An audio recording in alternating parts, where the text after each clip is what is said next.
بارک و تعالیٰ کی کسی بھی شان میں اور اس کی صفات میں اس کا کوئی شریک نہیں ہے۔ اللہ تبارک و تعالیٰ لا شریک ہے، نہ اس کا کوئی شریک ہے، نہ اس کا کوئی خالق ہے، نہ اس کا کوئی مالک ہے۔ وہ ساری دنیا کا خالق ہے، سارے عالمین کا خالق ہے، سارے عالمین کا پالنے والا ہے۔ وہ رب ہے، وہ صمد ہے، وہ بے نیاز ہے، وہ احد ہے۔ اللہ تبارک و تعالیٰ نے یہ بتایا قرآن میں اپنے محبوب علیہ الصلاۃ والسلام کے ذریعے۔ عیسائی 25 دسمبر کو کرسمس ڈے مناتے ہیں، اور اس کرسمس ڈے کو اگر آپ دیکھیں تو اس کا معنی ہی معاذ اللہ یہ بنتا ہے کہ اللہ کے گھر بیٹے کی ولادت۔ یہ حضرت عیسیٰ علیہ الصلاۃ والسلام کی پیدائش کا دن نہیں مناتے، بلکہ یہ اللہ تبارک و تعالیٰ کے گھر بیٹے کی ولادت مناتے ہیں کہ اللہ کے یہاں بیٹا ہوا معاذ اللہ۔ تو اس طرح انہوں نے 3 اپنے خدا بنا رکھے ہیں، یعنی حضرت عیسیٰ علیہ السلام اور حضرت مریم کو معاذ اللہ تبارک و تعالیٰ کی بیوی، اور اللہ تبارک و تعالیٰ کو عیسیٰ علیہ السلام کو اللہ کا بیٹا کہتے ہیں۔ تو یہ 3 خدا انہوں نے بتائے، اور یہ اپنے چرچوں میں اور گردواروں میں یہودی ان مجسموں کی پوجا کرتے ہیں۔ تو اللہ تبارک و تعالیٰ نے اس کی نفی فرما دی کہ اللہ تبارک و تعالیٰ نے کسی کو جنم دیا ہو، یعنی کہ نہ اس کی کوئی اولاد ہے، لم یلد، نہ اس کی کوئی اولاد ہے، وہ اس سے پاک ہے، اور ولم یولد، اور نہ وہ کسی سے پیدا ہوا۔ اللہ تبارک و تعالیٰ ان سب چیزوں سے بے نیاز ہے۔ مسلمان کا یہ عقیدہ اور ایمان توحید کہلاتا ہے۔ عقیدہ توحید ہمارا اسی پر قائم ہے کہ اللہ تبارک و تعالیٰ کی ذات و صفات میں کوئی اس کی برابری کا نہیں ہے، کوئی اس کا شریک نہیں ہے۔ یہ قرآن کا محاصل ہے۔ نبی کریم صلی اللہ تعالی علیہ وسلم کے ذریعے اللہ تبارک و تعالیٰ نے اپنے بندوں تک یہ پیغام پہنچا دیا۔ اے محبوب آپ فرما دیں، قل هو اللہ احد، فرمائیے کہ واللہ تبارک و تعالیٰ ایک ہے۔ اللہ الصمد، اور وہ بے نیاز ہے۔ لم یلد، نہ اس کی کوئی اولاد ہے۔ ولم یولد، اور نہ وہ کسی سے پیدا ہوا۔ ولم یکن لہ کفوا احد، اور نہ اس کے جوڑ کا کوئی ہے، کوئی اللہ کے مقابلے کا نہیں ہے۔ رہی بات عیسائیوں کا یہ عقیدہ شرک پر مبنی ہے کہ معاذ اللہ عیسیٰ علیہ السلام اللہ کے بیٹے ہیں۔ نجران کے عیسائی جب حضور کی بارگاہ میں مناظرے کے لیے آئے تو وہ اسی بات پر آئے تھے کہ ہم اللہ تبارک و تعالیٰ کو تو مانتے ہیں، لیکن عیسیٰ علیہ السلام کو اللہ کا بیٹا مانتے ہیں۔ تو حضور نے فرمایا کیوں؟ انہوں نے کہا جب کسی کا کوئی باپ نہ ہو تو اس کا باپ اللہ ہوتا ہے معاذ اللہ۔ حضرت مریم کو اللہ کی بیوی مانتے ہیں، تو حضور علیہ السلام نے ارشاد فرمایا کہ اگر تم یہ کہتے ہو کہ جس کا کوئی باپ نہ ہو اس کا باپ اللہ تبارک و تعالیٰ ہے معاذ اللہ، تو پھر یہ بتاؤ کہ آدم علیہ السلام کا باپ کون ہے؟ اب اس کا ان کے پاس کوئی جواب نہیں تھا۔ پھر انہوں نے بھڑکی ماری کہ آپ ہم سے مباہلہ کریں اس بات پر کہ اللہ تبارک و تعالیٰ کے بیٹے ہیں عیسیٰ علیہ السلام، اور معاذ اللہ حضرت مریم اللہ کی بیوی ہیں، استغفر اللہ۔ تو حضور نے فرمایا ٹھیک ہے۔ نجران کے عیسائیوں نے کہا آپ بھی اپنے گھر والوں کو لے آئیں، ہم بھی اپنے گھر والوں کو لاتے ہیں، آپ بھی اپنے بچوں کو لائیں، ہم بھی اپنے بچوں کو لاتے ہیں، آپ بھی اپنی بیٹیوں کو لائیں، ہم بھی اپنی بیٹیوں کو لاتے ہیں، آپ بھی اپنے بچوں کو لائیں، ہم بھی لاتے ہیں، آپ بھی اپنے مردوں کو لائیں، ہم بھی لاتے ہیں۔ تو حضور علیہ السلام جب مقام مباہلہ پر پہنچے نا تو حضور کے ساتھ حضرت علی رضی اللہ تعالی عنہ تھے، حضرت سیدہ فاطمہ الزہرا رضی اللہ تعالی عنہا تھی، حضرت امام حسن امام حسین رضی اللہ تعالی عنہ تھے، اور اس طرف عیسائیوں کے پادری تھے۔ پہلے تو وہ بڑی بھڑکیاں مار رہے تھے کہ بہت اچھا کیا تم نے ان کو مباہلے کے لیے بلا لیا۔ اب مباہلہ کیا ہوتا ہے کہ دو گروپ جمع ہو جائیں اور ایک دوسرے کے خلاف دعا کرتے ہیں، وہ ان کے خلاف کرے گا، یہ ان کے خلاف کرے گا، اور جس کو موقع پر ہی ہلاک ہو جائے اس کی دعا سے یا اسے عذاب میں مبتلا ہو جائے گویا وہ حق پر نہیں تھا، اور جو بچ جائے اس کی بد دعا پر وہ گویا حق پر تھا۔ تو اس طرح مباہلہ اس کو کہتے ہیں۔ پہلے تو انہوں نے کہا تم نے بہت اچھا کیا کہ تم نے ان کو مباہلے کے لیے بلا لیا۔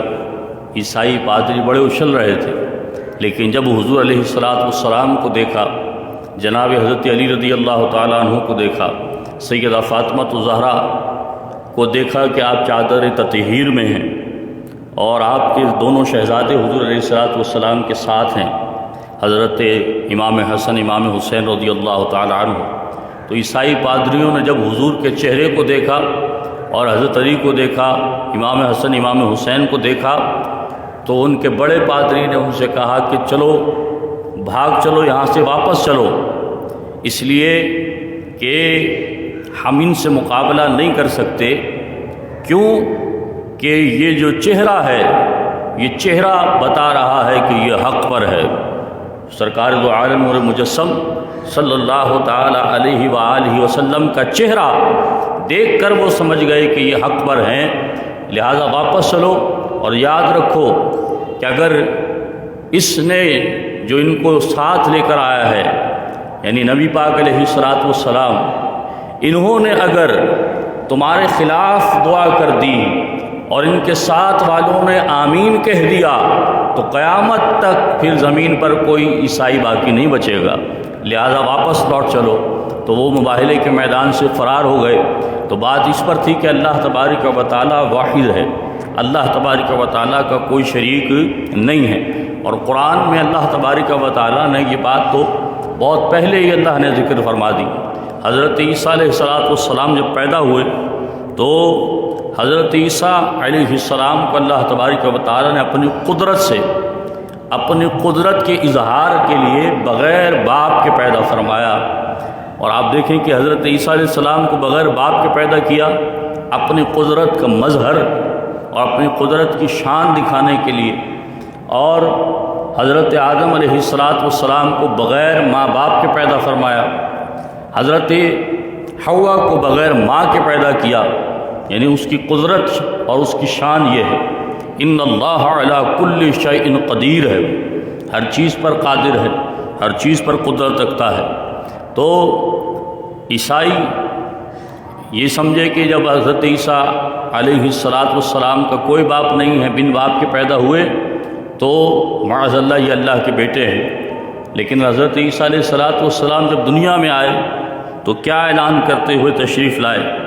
جب حضرت عیسیٰ علیہ السلام کی ولادت ہوئی تو حضرت مریم نے اللہ کی بارگاہ میں عرض کیا تھا، یا اللہ یہ بچہ لے کر جب میں اپنی قوم کے پاس جاؤں گی تو وہ مجھ سے طرح طرح کے سوال کریں گے، تو میں ان کو کیا جواب دوں؟ اور ایسا ہی ہوا کہ قوم نے پھر طرح طرح کے سوال کیے، اے مریم یہ بچہ تم کہاں سے لے کر آ گئی؟ اس کا باپ کون ہے؟ تمہاری ماں تو بہت نیک تھی، تمہارا باپ بہت نیک تھا، یہ بن باپ کے بچہ کہاں سے آ گیا؟ تو اللہ تبارک و تعالیٰ نے فرمایا کہ مریم تم کوئی جواب مت دینا، خاموش رہنا، چپ سادھ لینا، جب وہ سوالات کریں تو تم اشارہ کرنا ہے، اس بچے سے پوچھو، اشارہ کر کے کہنا کہ یہ سوال جو تم مجھ سے کر رہے ہو یہ اس بچے سے معلوم کرو۔ تو حضرت مریم جب قوم کے پاس لے کر گئیں تو وہی سوالات ہوئے۔ حضرت مریم نے اللہ تبارک و تعالیٰ کے حکم کے مطابق اشارہ کر دیا کہ یہ سوالات مجھ سے نہیں، اسی سے پوچھو۔ تو قوم اور زیادہ غصے میں آ گئی کہ ایک تو یہ بن باپ کا بچہ ہے اور پھر یہ ایک دن کا بچہ، یہ کیا بولے گا اور کیا ہمیں بتائے گا کہ یہ کون ہے؟ اور پھر یہ ہم سے کہہ رہی کہ اس سے پوچھو جو ایک دن کا بچہ ہے یہ کیا جواب دے گا. لیکن اللہ تعالیٰ کی قدرت، اللہ تبارک و تعالیٰ نے حضرت عیسیٰ علیہ السلام کو ایک دن کی عمر میں قوت گویائی عطا فرمائی. ایک دن کی عمر میں عیسیٰ علیہ السلام نے کلام کیا، اور اللہ تبارک و تعالیٰ نے اس کلام کو قرآن میں ذکر کیا. جب عیسیٰ علیہ السلام دنیا میں آئے تو سب سے پہلے ان کا کلام جو تھا وہ کیا تھا؟ جب ان کی والدہ پر الزامات لگائے گئے تو حضرت عیسیٰ علیہ السلام نے فرمایا قال انی عبد اللہ، فرمایا لوگوں سن لو میں اللہ تبارک و تعالیٰ کا بندہ ہوں. یہ الفاظ حضرت عیسیٰ علیہ السلام نے ارشاد فرمائے. اللہ نے قرآن میں سارے واقعے کو بیان فرمایا ہے. اللہ تبارک و تعالیٰ فرماتا ہے میرے بندے نے کلام کیا کیا؟ قال، عیسیٰ علیہ السلام نے کہا انی عبد اللہ، میں اللہ تبارک و تعالیٰ کا بندہ ہوں. اب یہ حضرت عیسیٰ علیہ السلام کا اپنا ارشاد ہے. اللہ تبارک و تعالیٰ نے انہیں گویائی عطا فرمائی تو انہوں نے کلام یہ کیا کہ میں اللہ کا بندہ ہوں، عبد ہوں، معبود نہیں ہوں، معبود کا بندہ ہوں، عبادت کرنے والے اللہ کا میں بندہ ہوں. عبادت کے لائق تو اللہ تبارک و تعالیٰ ہی ہے، میں اس کا عبد ہوں، اللہ کا بندہ ہوں، مجھے معبود مت سمجھنا. یہ جو لفظ ہے عبد اللہ، اس کا معنی یہ ہے کہ اللہ کا بندہ. اور جب اللہ کا بندہ ہے تو پھر اللہ تبارک و تعالیٰ کی بندگی کے لیے آیا ہوں، اللہ تبارک و تعالیٰ کی عبادت کے لیے آیا ہوں، اللہ کے دین کی تبلیغ کے لیے آیا ہوں، اللہ تبارک و تعالیٰ کی وحدانیت اور یکتائی اور اس کی کبریائی بیان کرنے کے لیے آیا ہوں. قال انی عبد اللہ، حضرت عیسیٰ علیہ السلام نے کہا میں اللہ کا بندہ ہوں. تو اب اس بات یہ تو مبارکہ کہ یہ الفاظ بتا رہے ہیں کہ حضرت عیسیٰ علیہ السلام اور اللہ تبارک و تعالیٰ نے ان کو یہ پیغام دے کر بھیجا عیسیٰ علیہ السلام کو کہ یہ بتاؤ اپنی قوم کو کہ تم اللہ کے بندے ہو. حضرت عیسیٰ علیہ السلام کا پہلا کلام یہی تھا انی عبد اللہ، میں اللہ کا بندہ ہوں. معلوم ہوا کہ اللہ تبارک و تعالیٰ نے اس پر سند بنا دی عیسیٰ علیہ السلام کے اس قول کو، اور پھر فرمایا قال انی عبد اللہ آتانی الکتاب، اللہ نے مجھے کتاب بھی عطا فرما دی ہے. وجعلنی نبیا، اور اللہ تبارک و تعالیٰ نے مجھے نبی بھی بنا دیا ہے. قال انی عبد اللہ آتانی الکتاب وجعلنی نبیا، اللہ نے مجھے میں اللہ کا بندہ ہوں اور اللہ تبارک و تعالیٰ نے مجھے کتاب بھی عطا فرما دی اور مجھے اللہ نے نبوت بھی عطا فرما دی ہے. تو یہ عیسیٰ علیہ السلام کا کلام، اللہ کا بندہ ہوں، اللہ نے مجھے کتاب بھی عطا فرمائی، یعنی صاحب کتاب بھی کر دیا، اور اللہ تبارک و تعالیٰ نے مجھے نبی بھی بنا کر بھیجا ہے. یہ شان حضرت عیسیٰ علیہ السلام کی قرآن بیان کر رہا ہے. تو عیسائیوں کا یہ عقیدہ جو کرسمس ہے یہ تو شرکی عقیدہ ہے. وہ اللہ کے گھر بیٹے کی پیدائش کا دن منا رہے ہیں، جبکہ عیسیٰ علیہ السلام کہہ رہے ہیں میں اللہ کا بندہ ہوں، بیٹا نہیں ہوں، اللہ تبارک و تعالیٰ کا عبد ہوں. اللہ تبارک و تعالیٰ معبود ہے تو میں اس کا عبد ہوں. اللہ تبارک و تعالیٰ خالق ہے تو میں اس کی مخلوق ہوں. تو مخلوق کبھی خالق کے برابر نہیں ہو سکتی. اللہ نے پھر عیسیٰ علیہ السلام کو بہت ساری شانیں عطا فرمائی. مردوں کو زندہ کرتے ہیں، برس والوں کو اچھا کرتے ہیں، اور مریضوں کو اچھا کرتے ہیں. آخر یہ بھی قرآن میں ہے سارا مضمون. ہاں آپ مٹی کے پرندے بناتے ہیں اور انہیں پھونک مارتے ہیں، اڑ جاتے ہیں وہ پرندے. بے شمار شانیں عطا فرمائی اللہ نے حضرت عیسیٰ علیہ السلام کو، لیکن وہ اللہ کے بندے ہیں. لہذا مسلمان اس بات پر زیادہ اب سمجھنے کی ضرورت ہے کہ ہمارے یہاں چونکہ ہمارا ملک اسلامی جمہوریہ پاکستان ہے، ہمارا ملک اسلامی جمہوریہ پاکستان ہے، اور اس ملک کا آئین اسلامی ہے، اور اس میں حاکمیت اللہ تبارک و تعالیٰ کی ہے، اور یہ اس کا اقرار ہے باضابطہ ہمارے آئین میں ہے کہ اللہ تبارک و تعالیٰ کی وحدانیت پر ہمارا ایمان ہے، اس کی یکتائی اور اس کی کبریائی پر ہمارا ایمان ہے. اللہ تبارک و تعالیٰ وحدہ لا شریک ہے، اس کا کوئی شریک نہیں ہے. تو اب یہ جو لوگ کرسمس کی مبارکباد دیتے ہیں یہ دینا کفر ہے، اس لیے کہ وہ اللہ کے گھر بیٹا، اس کا معنی یہی بنتا ہے کہ اللہ کے گھر بیٹا پیدا ہوا معاذ اللہ. اب یہ جتنے بھی سیاستدان ہیں، وزیر اعظم ہو، صدر ہو، اور بڑے بڑے وزراء ہوں، یہ جتنے بھی لوگ سیاسی کرسمس پر مبارکبادیں دیتے ہیں، عیسائی برادری کو مبارکباد، عیسائی برادری کو کرسمس مبارک، یہ سب کفر میں مبتلا ہوتے ہیں، اور کفر میں مبتلا ہونے کے بعد پھر ان کا ایمان بچتا نہیں۔ یعنی کوئی کفر کرے، یعنی مبارکباد دے، اللہ کے گھر بیٹے کی ولادت کی، اللہ کے گھر بیٹے کی پیدائش کی مبارکباد دینا کفر ہے، اور کفر کی وجہ سے ایمان ضائع ہو جاتا ہے، اور ایمان جب ضائع ہو جاتا ہے، کافر ہو جاتا ہے بندہ، تو پھر اس کا نکاح بھی ختم ہو جاتا ہے، اس کی بیعت بھی ختم ہو جاتی ہے۔ ہمارے ہاں یہ بات تو لوگ بہت بولتے ہیں، بھائی تجدید نکاح کرو۔ اگر کسی نے کفر بک دیا، تجدید نکاح سے پہلے تو تجدید ایمان ہے، ایمان کو تازہ کرو، دوبارہ ایمان لاؤ، دوبارہ کلمہ پڑھو، اور اپنے اس کفر سے توبہ کرو جو تم نے اپنے منہ سے نکالا ہے۔ اس لیے ہمارے یہاں تو وزیر اعظم اتنا جاہل ہے کہ اسے یہی نہیں پتہ۔ آپ دیکھیے مسلمانوں کے ساتھ جو ظلم و ستم ہے، وہ اللہ تبارک و تعالیٰ کی پناہ۔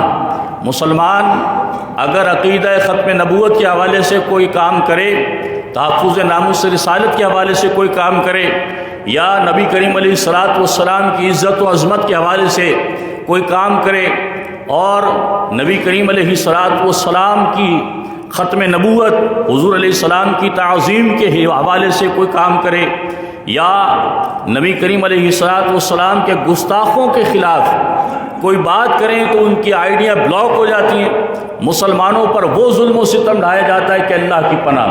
آپ دیکھیں بھارت میں مسلمانوں کے ساتھ کیا ہو رہا ہے، آپ دیکھیے کہ کشمیر میں مسلمانوں کے ساتھ کیا ہو رہا ہے، آپ دیکھیں کہ جناب مسلمان جگہ جگہ ظلم اور ستم کا شکار ہیں، لیکن ہمارا جاہل وزیر اعظم، اس کی پارٹی کا ایک سکھ مر گیا تو اس نے اس سکھ کے گھر پر جا کر فاتحہ پڑھی ہے، اس کو یہ بھی نہیں پتا کہ یہ سکھ ہے، اس کی تو تعزیت بھی نہیں کرنی چاہیے، اس نے جا کر اس کی فاتحہ پڑھی، تو یہ جہالت ہے۔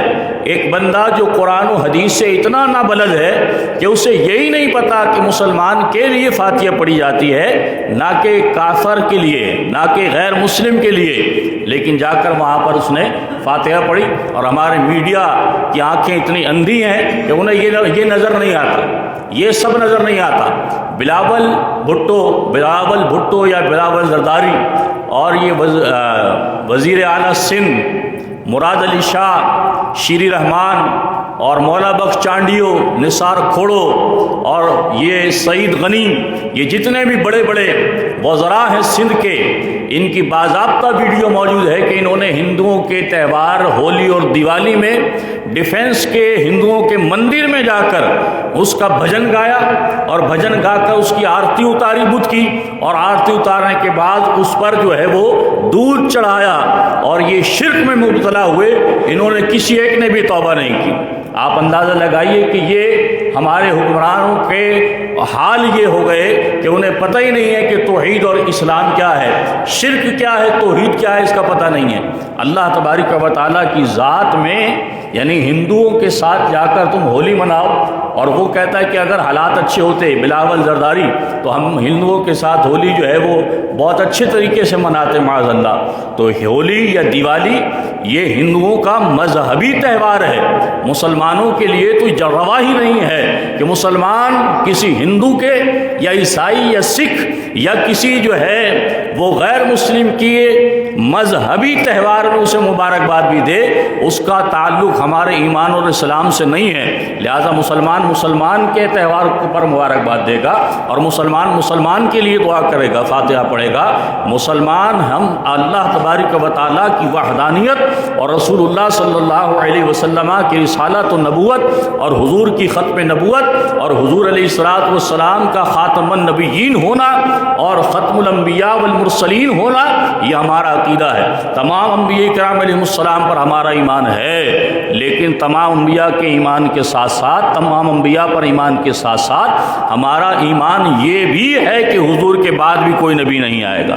تو میں یہ عرض کر رہا تھا، مسلمانوں کے ساتھ تو اتنا ظلم ہے، سکھوں کے ساتھ اتنی نرمی ہے کہ ان کو یہ راہداری کھول کر دی، نانکانہ کی راہداری کھول دی، اور کھول کر مکے اور مدینے جب جاتا ہے تو یہ ہمارا وزیر اعظم بغیرت، سر پر اس کے ٹوپی تک نہیں ہوتی، لیکن وہ عیسائیوں کے گرو نانک کے جب مقبرے پر گیا تو وہاں پر اس نے سر پر رومال بھی باندھا ہوا ہے اور ہاتھ میں تسبیح بھی لے کر گیا ہے، یعنی بالکل مشابہ ان کے ہو گیا کہ ان کے تہوار کے آداب کے مطابق یہ وہاں پر پہنچا اور ساتھ میں لے کر شاہ محمود قریشی کو گیا۔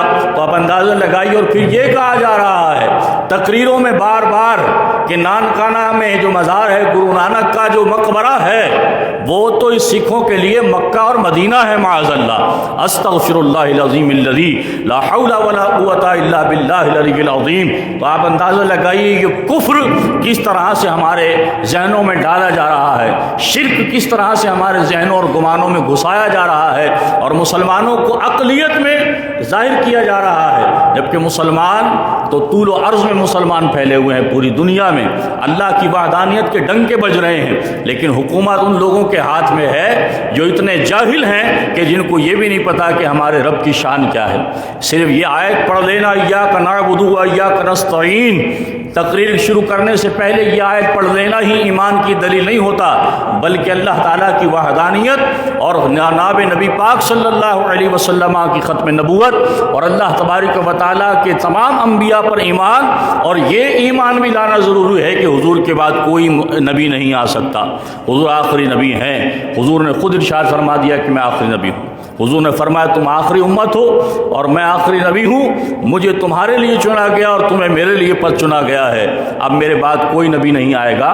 تو نبی کریم علیہ السلام آئے کس لیے؟ ایمان کا پیغام دینے کے لیے۔ نبی کریم علیہ السلام تشریف کس لیے لائے؟ اللہ تعالیٰ کی کبریائی، اللہ تبارک و تعالیٰ کی وحدانیت، اللہ تبارک و تعالیٰ کی یکتائی کو بیان کرنے کے لیے، اللہ تبارک و تعالیٰ کی وحدانیت کو بیان کرنے کے لیے سرکار دو عالم نور مجسم صلی اللہ علیہ وسلم تشریف لائے، اور اللہ نے اپنے محبوب سے فرمایا، محبوب آپ فرما قل هو اللہ هو احد، اے میرے محبوب آپ فرما دیں وہ اللہ ایک ہے، واحد ہے۔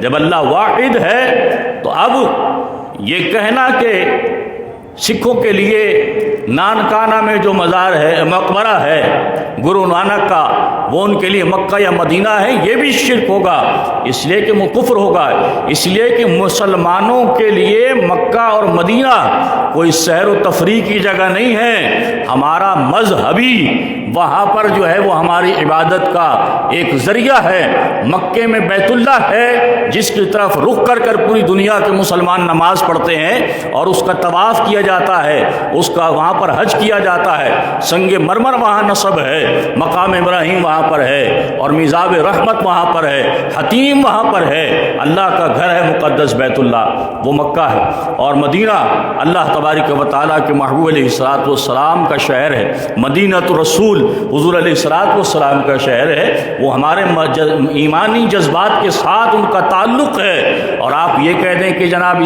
سکھوں کے لیے جو ہے وہ یہ نانکانہ ان کے لیے مکہ اور مدینہ کی حیثیت رکھتا ہے، استغفر اللہ، ہم اس پر بھرپور احتجاج کرتے ہیں، اور ہم اپنے حکمرانوں کو یہ بتانا بھی چاہتے ہیں کہ کرسمس ڈے کے نام پر آپ جو مبارکبادیں دیتے ہیں اور چینلز پر جو ٹی ویوں پر جو چلائے جاتے ہیں مونوگرامز، اور ٹی وی پر جو آپ مبارکبادوں کے اشتہار لے کر آتے ہیں اینکرز اور مالکان چینلز کے، وہ بھی اس کفر میں شامل ہوتے ہیں کہ جو یہ کہتے ہیں کہ آج کرسمس ہے اور آج کرسمس کی مبارکباد ہو، اور پورا جناب ان کا نظام بنا دیا جاتا ہے اللہ تبارک و تعالیٰ کی پناہ۔ لہذا مسلمان کا عقیدہ یہ ہے کہ اللہ واحد و قہار ہے، اللہ تعالیٰ ایک ہے۔ قرآن میں واضح فرما قل هو اللہ احد اللہ الصمد، اے محبوبہ فرمائے کہ اللہ ایک ہے، اللہ الصمد، اللہ تعالیٰ بے نیاز ہے، لم یلد، نہ اس کی کوئی اولاد ہے،